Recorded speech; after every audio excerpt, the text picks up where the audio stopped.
Is there that, but the bottom line is, we can't have people working in 7x7, that's reprehensible. That's So, not right. yeah. Okay. And, you know, and I think, you know, if I can address, Mr. Chairman, and this may be not maybe I'm not making myself politically correct, but, you know, this is just another example of how long it takes, you know, the bureaucracy, you know, and I'm not Melody and I'm not, you know, dogging Pete. I mean, they're victims of circumstance too. But, you know, it just kind of shows you, I mean, how long, when you set a goal, I mean, the board, I think, pretty much determined, like, you know, 5 years ago, even more than that, that we need to try to get, you know, adequate facilities for all of employees. We still have, in Melody's department, people working over at the old Roosevelt School facility, which, you know, was never designed to be an office thing. And they got bats in the belfry, and they have all kinds of issues that go on.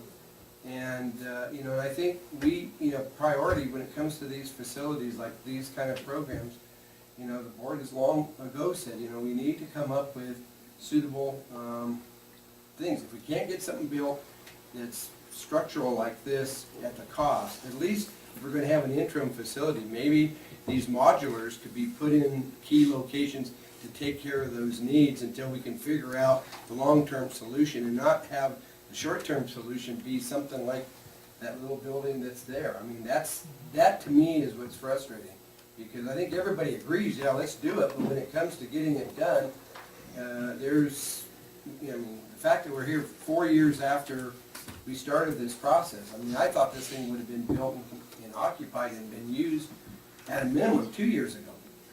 And we may be talking about it 2 years from now, and that's, I think that's what the employee's letter says, and I totally agree with her assessment, so. Thank you. And,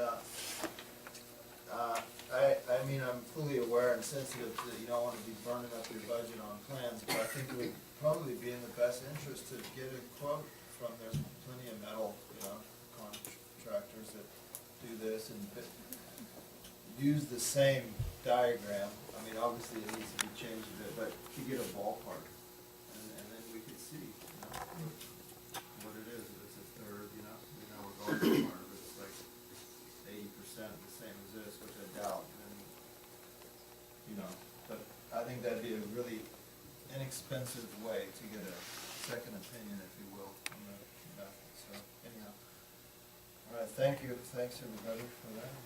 Thanks. So we'll move on to the next item. Was there anything further? Susan, Do you want to she'd recess? really like to take a break. Okay, let's, do you guys see there are two, Okay, there's yes, a, I do. sorry, there's a couple items left. Should we take a quick recess and then we'll finish out? I need more than a break, I need lunch. And then come back to the other two items? No. We do have closed session. No. I sat here all day for one item, and you're gonna put it last, and I'm gonna stay. Yeah, this is what I was referring to this morning in that 25 minutes. Oh, okay, I didn't. As a promoter, I know all about that. You never get the time back when you start late. 3 o'clock, we have a solid waste board. Yeah. So, if anyone needs to use the restroom, we'll take a recess, otherwise we just need to go through it.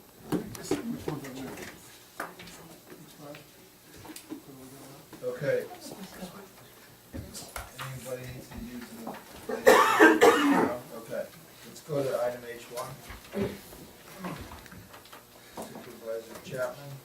Yes, Mr. Chairman, this was the item that I had requested a couple weeks ago and was on the agenda last week and was continued this week for making the appointments. And I think we need to begin the process of trying to define, given what we've learned about getting a simple building done in Big Valley. Obviously, this one here may be totally ambitious and a waste of time, but I think what we need to do is, and what I envision with this task force is something similar like what we have with the Downhill Safety Task Force on Highway 36. You can have committees and stuff, but you need to, a task force can meet, you know, quite often. They may even have 4 or 5 meetings in the course of a month, whatever it takes to get the task done.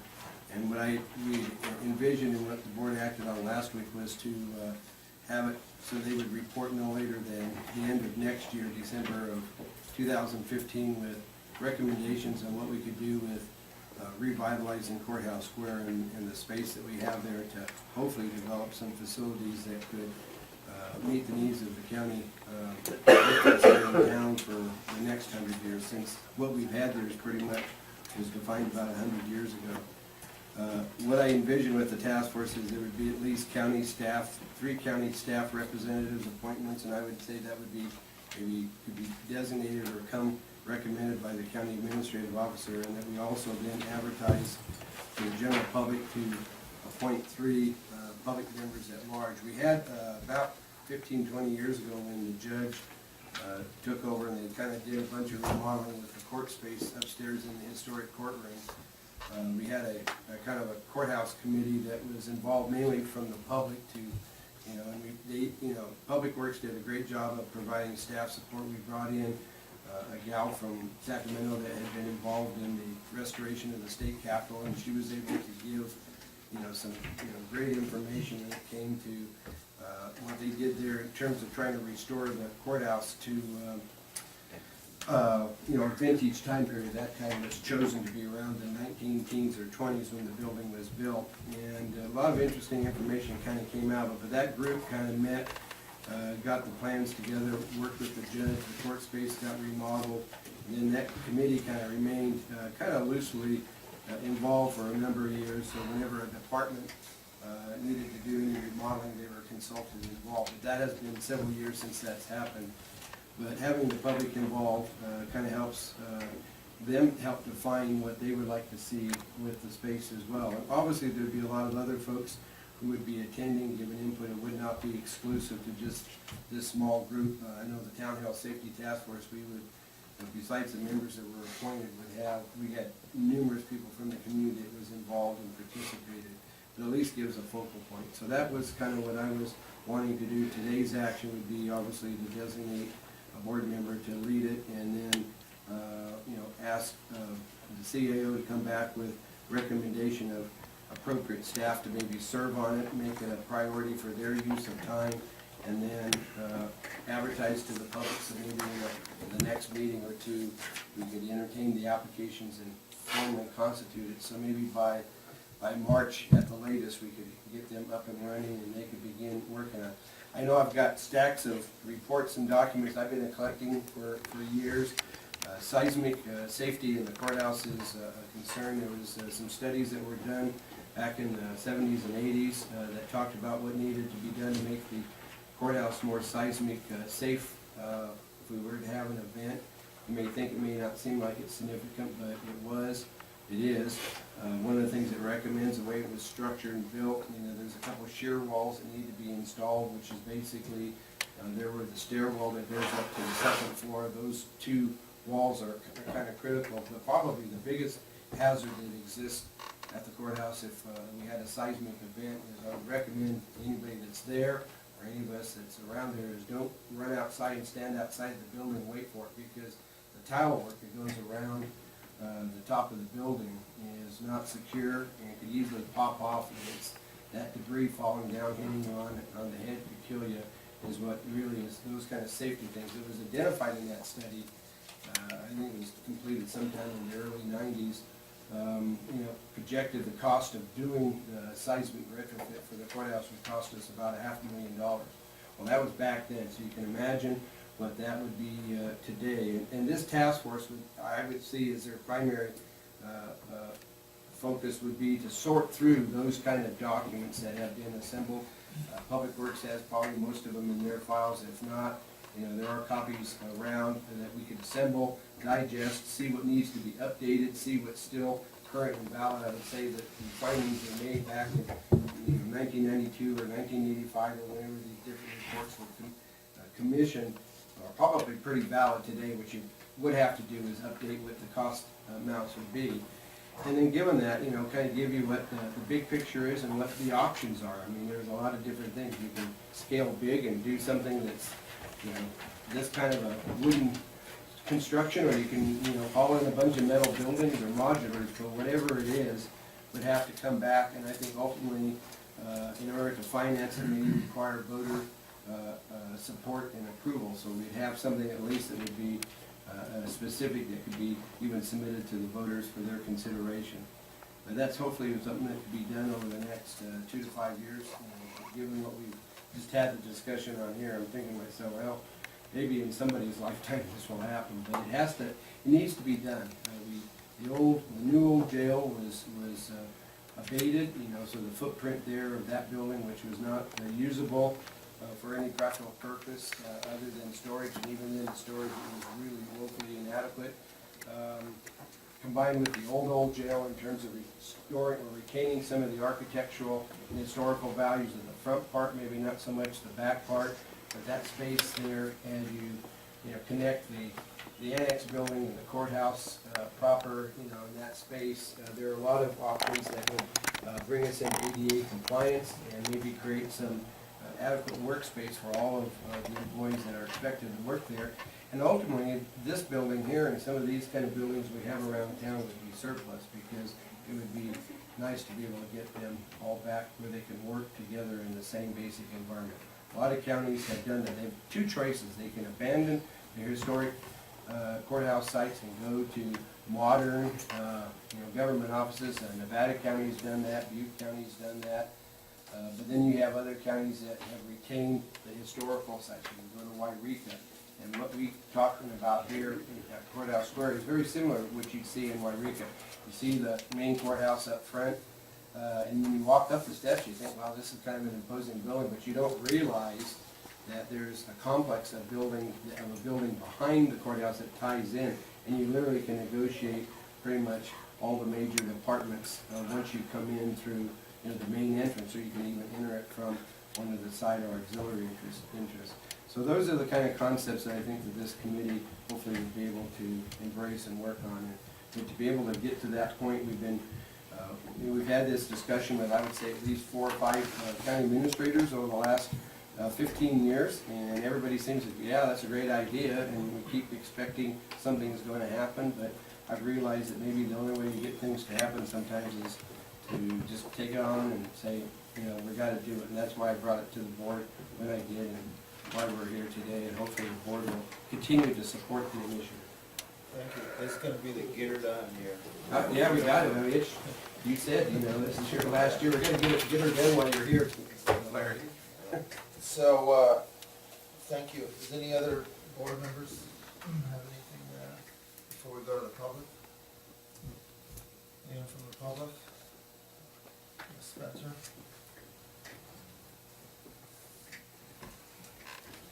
I think I've talked with Richard about wanting to be a public at large appointment on this committee. A supervisor has to be on the task force. It can't be a staff person in charge of the task force. I don't know that they have to. Oh, there's no requirement for either. That would probably just be.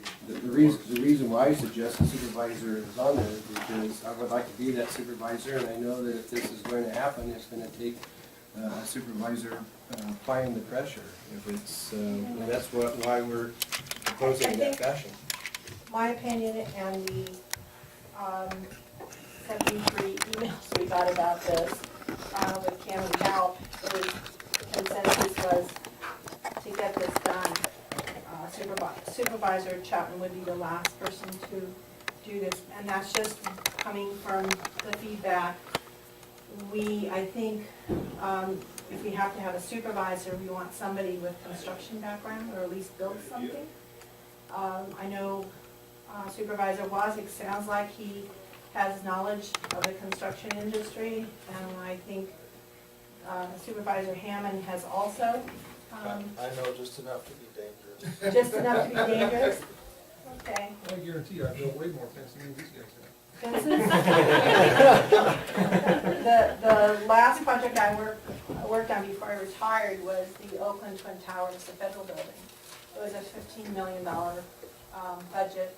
I was challenged with creating the scheduling. I was basically at that time a master scheduler.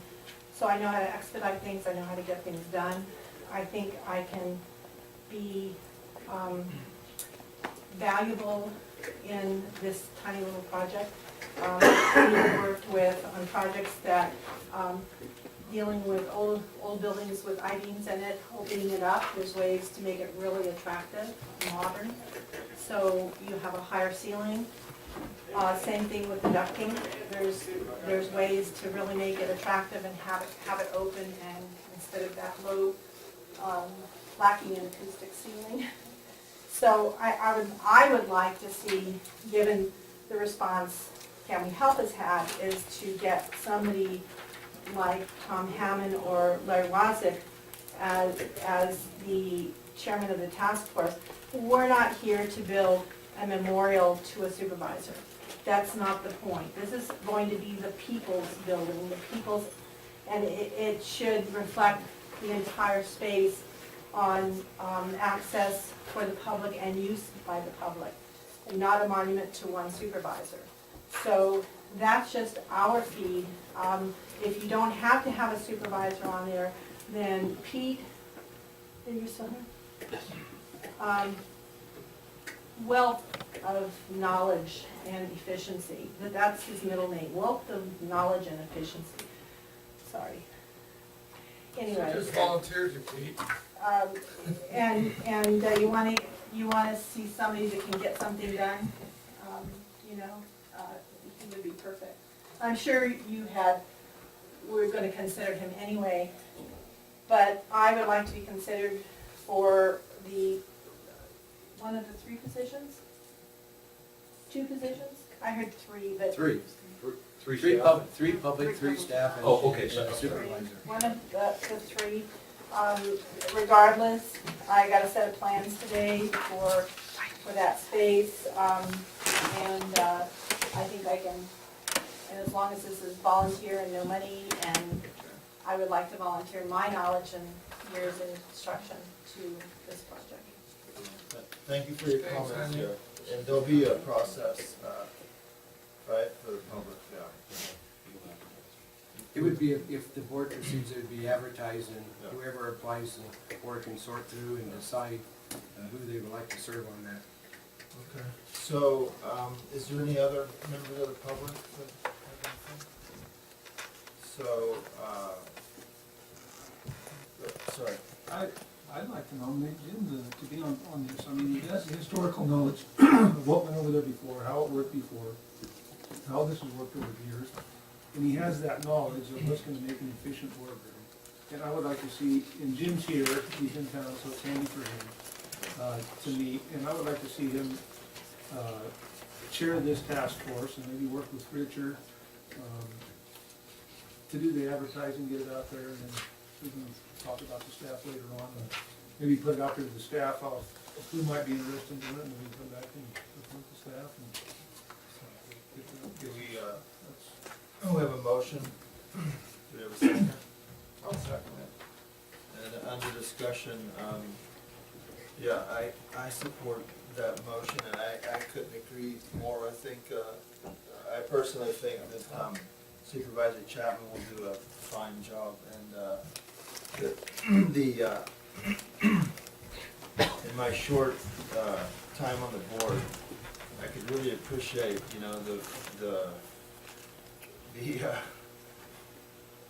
knocks that go with this, and I don't know, I think anybody that's served as long as you, Jim, I mean, I know we sometimes agree, sometimes don't, but most times do. You know, you need a medal of honor or whatever, because it's a tough deal. And like I've said before, it's not a big financial rewarding deal if you do it as a sacrifice, because you love the place you live, and you know, I'm sure you don't enjoy that big drive down, Aaron, all the time. And I mean, you know, it's something you do, and I think as somebody that's been involved for, you know, as long as you have, I think you're the right man for the job, and I have no doubt that you'll do a fine job, and you know, you have a lot of history with it. Well, Mr. Chairman, if I could comment on the motion, I appreciate the board's sentiment. That's not why we do this, and that's not what the purpose of getting this done. It's about, can we do it rather than can we don't. And as far as having construction background, I don't profess that, I don't want to assert that as being the reason why I want to do this. I'm smart enough to know there's a lot of construction people out there, the experts that could be brought to bear to provide that knowledge and input to the committee. So I'm not expecting the task force to be out there with hammers and nails anytime soon trying to cobble something together. But I think their job is to bring back to the board the options we have, the costs that would be involved, and what would be the best way to maybe accomplish something.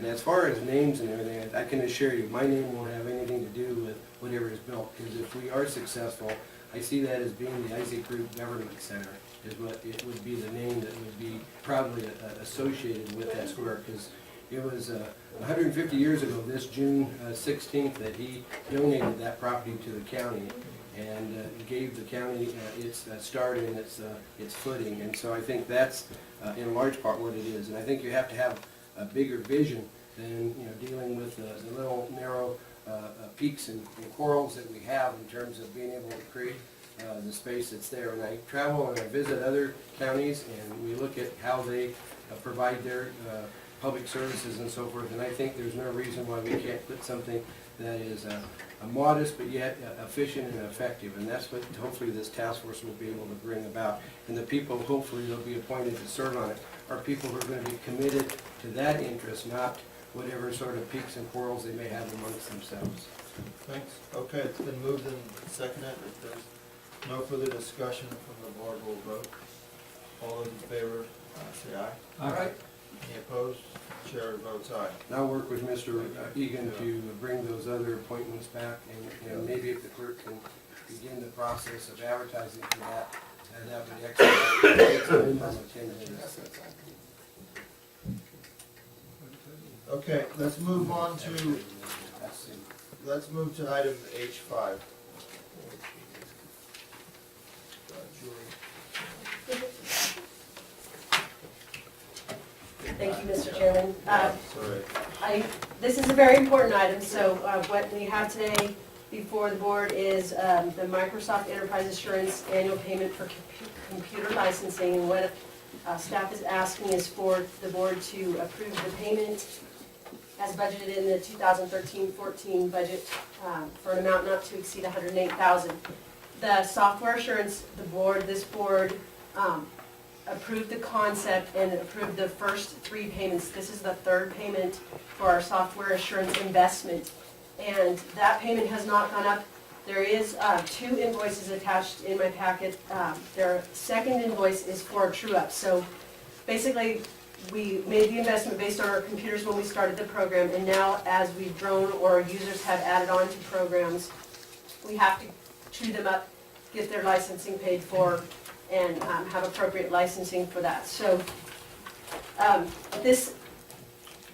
in the past 2 years, we've brought this with the computer purchase. This is just the software portion of our computer program.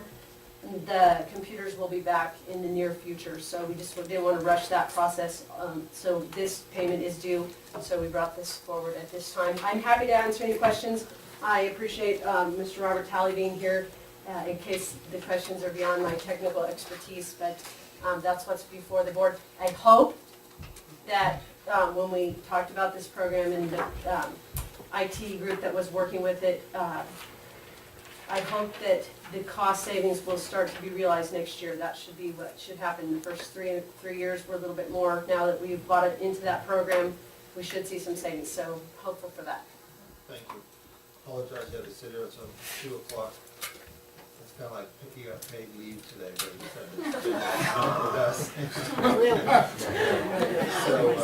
It's really not leave, though. Just thinking It's really not leave. spaces, Yeah. there's plenty of room for the staff to work on stuff while they're waiting for turns. Any questions for Julie, for the board members? Julie, I know there's the updates and upgrades are always gonna come. How close to having a complete system is the county? Are we close to completion in this? For just the software portion, Well, I mean, for all the whole IT, are we looking at the end of this? Because I saw that you had a bunch of new stuff now. this is an annual payment. Really what this is what we used to do is departments would buy computers, and Right. what they had to do first was try to figure out how they were gonna pay for it, then they'd have to get quotes for their computers. When we got those quotes, it was for the computer and the software and the licensing. Got it. What we're doing is streamlining, and so That's we what make it was. one purchase, spread out the costs, everybody knows what to expect, Okay. and we get Okay. the best software we can afford, so. Okay. So we're getting the tools our employees need, In a cost-effective way. yes, and a streamlined way. Yeah. I mean, it's a work in progress, but I think it's going well. Okay. It used to be in the good old days, each department pretty much was on their own and it was helter-skelter and there was at times no compatibility. So you might have one office with one version and then the other office has an older version. That's what I Yeah, meant, is yeah. that process pretty, Yeah, that's all gone. are we It's pretty all far even along now. in that process? We are, I think there are a few Consolidating computers that everything. need to be, since we're just in the third year, there are some that are still not into the 4-year replacement cycle, so as soon as they are, they'll have the latest and greatest IT images of computers. They can That's put them on the what- that's desk, what I meant. unplug the old one, put the new one on, it looks and feels like the old one for the employees, so there's minimal impact. But we're just the third year into this cycle, so there's probably a few users that haven't gotten. And there's really no end to it. No, I It's understand every- that there's it's a upgrades and cycle. updates and all that stuff, I understand. But, I mean, as far as your modernization and everything, it looked like you were well on your way when we went and looked at the IT department, and I was wondering if it was closer rather than further. Thanks. If there's no other questions from the board, I'd like to see if anybody from the public has any questions for Julie. If not, we'll bring it back for action. The action request is to approve the agreement. Mr. Chairman, I move that we approve the Microsoft Enterprise Insurance Agreement payment as budgeted in the 2013-2014 budget for an amount not to exceed $108,000, which completes this 30-year churning up. The first 3 years of the investment, it's an ongoing licensing. Right. Okay, it's been moved and seconded. All those in favor say aye. Right. Any opposed? The chair votes aye. Okay, thank you, Julie. Thank you. Okay, last but certainly not least is item I-1, Dawn, fishing game. Thanks for hanging in there. You could have been out fishing and then maybe it's not season. All I got to say, Do that. Mr. Chairman, is finding. Yeah. Mr. Chairman, as Mr. Aldercroft's getting ready, I just want to interject that I'd ask that this be put on the agenda to have the issue dealing with the state fishing game, send out that regulation. We actually have a veto authority, and if we exercise that veto, it has to be done prior to the 31st of January, dealing with any sort of same-sex or doe-type hunts.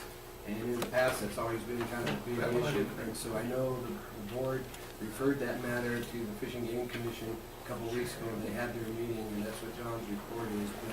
But the action really before us is either taking action to oppose what the state wants to do, which would shut down doing anything, or take no action at all, which would allow the state thing to go into effect. Brian Ayler's here today too from the California Department of Fish and Wildlife to back me up, or correct any errors.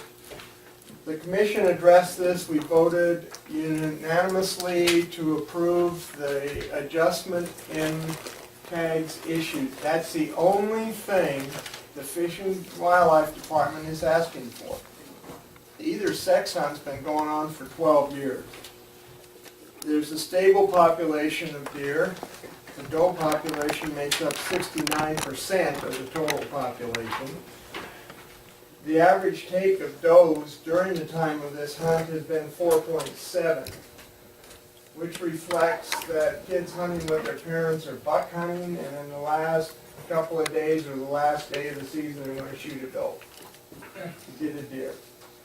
If 40 does were taken during the hunt, it would reflect 0.6%, 0.6% of the doe population, or 0.4% of the total population of deer.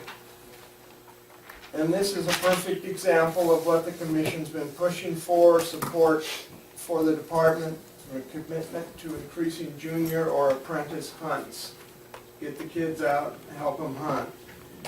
So, we voted for it. The only thing they are asking for is a change. They have been issuing 25 tags.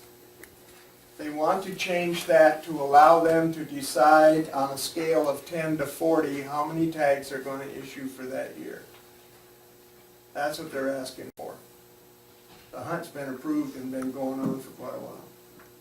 It's a good remedy for management based on habitat as well as other factors, so a dry winter like this one, come next year, they're probably going to issue 10 tags because it's going to hit the herd pretty hard. Yep. So that's what they're asking for, and we have voted unanimously to support it, and we ask you to support it. Thank you. Mr. Chairman, the point I was trying to make is the law is pretty clear in terms of that. I'm not advocating that we take a position against any sort of doe hunt. I mean, for the last 12 years, the fact that this hunt existed is because this board chose not to exercise its veto authority to allow it to do that. And, you know, obviously the department would like to have more flexibility. I'm totally in favor of giving them that flexibility. That to me, I just need to make sure that the board understands, because the department is not going to tell you, or the state commission or anyone else is not going to tell you, but if you go back and you look at the base law, that all the hunts, especially when you deal with same-sex or a doe hunt, has that's an authority that's written in, unless they've changed the law in recent years, and I don't believe they have, but that's the thing. And obviously, there are people in the community who feel otherwise, and the purpose of the board having that kind of veto authority is to give an opportunity for those folks to do that. You know, we have to let people know it's on the agenda, this is how it got on the agenda. I would say that you might want to call and see if there's anybody in the audience who has that concern. I doubt seriously you're going to find that, which is pretty much the consensus the community has reached when it comes to, especially a hunt like this here. And they sold it on the basis as for the juniors, for the kids. And I think it's a great opportunity because we do have a population out there that needs to be dealt with. But still, nonetheless, there is that underlying authority that this board has as it relates to that. And the board has chosen for the last 12 years, with the support and encouragement of Fish and Game Commissions in the past, not to exercise that veto authority. We have not seen the masses of people coming in objecting to that kind of hunt taking place, which is good. And I'm not proposing that we do otherwise, but I fully support the recommendation. We don't have to take any action, and it happens. What they propose will happen by de facto. I think it'd be a way for us to show our support for them by taking an action. I think the commission's request to do that is definitely in order. But while we're here, and we have Mr. Ayler here, I'd like to, if it's possible, and this is an issue probably more readily of concern, and we had on the agenda, and it goes back to when the two ladies were here from Fish and Wildlife Feds in Sacramento, and his boss, I guess one of the gals out of Redding, and they were here talking about OR7 and the wolves, and we had asked about the deer that are in town, and it's been at the top of our follow-up list forever, but it would be nice if, Brian, we could have a schedule of this presentation sometime in the next few weeks to talk about a deer population, because the feedback I've gotten from most of my constituents about this issue dealing with the junior hunt, and they're talking about zone X7A, I can tell you there's a number of my constituents here in town who are saying, well, can we expand the zone into town and maybe we could do a doe hunt in town because of the number of deer that we have actually living in town. And it's not because people are feeding them. They're here, they've moved in and they've kind of taken over. They're feeding all right. They're feeding in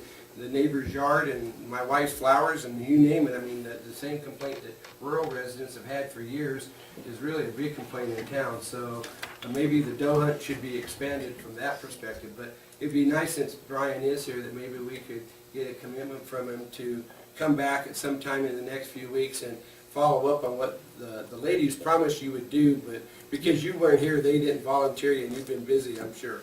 So. Yeah, I've tried to schedule something with your folks, and I was told just kind of to wait, and it would come up eventually.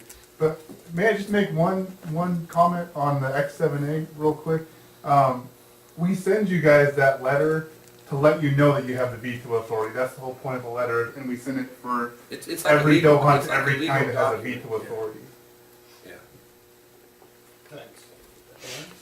Yeah, I appreciate what Jim said and whatnot, but to be on the antagonistic side, I would argue with the biologists on this as far as the range goes, because if it's a range from 10 to 40 from 25, 9 times out of 10, they're gonna put it down to the 10 level.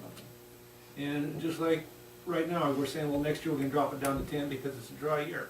Well, that's completely backwards. You gotta take it up to 40 because there's not gonna be any feed to go through into the next winter. So that's when you need to harvest them I heavily. said the year after that, not that next year.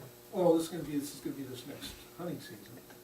But anyway, that's just my take on it, and that's the only reason why I would argue with it, but at the same time, I appreciate that they're getting juniors out there, and I wanna see that continue, and I would hope that the Fish and Game Commission could also look at maybe get some more like apprentice deer hunts like on the wildlife refuges. Well, Like we do with the we're- pronghorn up there, and We're slowly but surely addressing that, as well as your light goose hunts, as well as bear hunts, as well as mentoring programs and other things. We'll get to it, we just gotta keep chipping away. hopefully after April. Okay. And pencil in, male or female mountain lions. Levi got chased off the dang motocross track yesterday, the big, yeah, him and his buddy are here wide open. Oh, I told you to go slow by the road. Gee, there was a huge mountain lion. Don't answer that. So anyhow, yeah, that's it. Well, I think most of the deer in town today are because they're hiding out from the mountain lions, and there's mountain lions coming into town looking for them, so, yeah, it's a big problem. If there's no more comments from the board, I'd like to open to the public. All right, I'll bring it back for, what's the pleasure of the board? Well, Mr. Chairman, I would move that we endorse the Fish and Game Commission's recommendation that we take the position of supporting the proposed hunt as defined by the Department of Fish and Wildlife. Would you like me to draft a letter and bring it back to the board, or just send it? Just do it. If there's no more discussion from the board, we'll. That way they can have a piece of paper in the file to show that we supported them. All those in favor We don't say have to aye. take an action at all. Yeah, Chair votes aye. Oh, go ahead. Well, it wasn't on that subject, Oh. but you were on to the. Okay, so we've concluded that, and I think, is that about, before we adjourn, go ahead, Ms. Spencer. This is directed at you, Larry. Word. Solely and absolutely. Nice meeting. Oh, thank you. Sure. I appreciate that, thanks. Okay, if there's no other business, we'll, Well, we're gonna continue then? Yeah. Okay. Jim's due left, so maybe we ought to continue that Yeah. to the 11th. Yeah, with the other two. He's got stuff to do. yeah. Dang it. Continue with closing.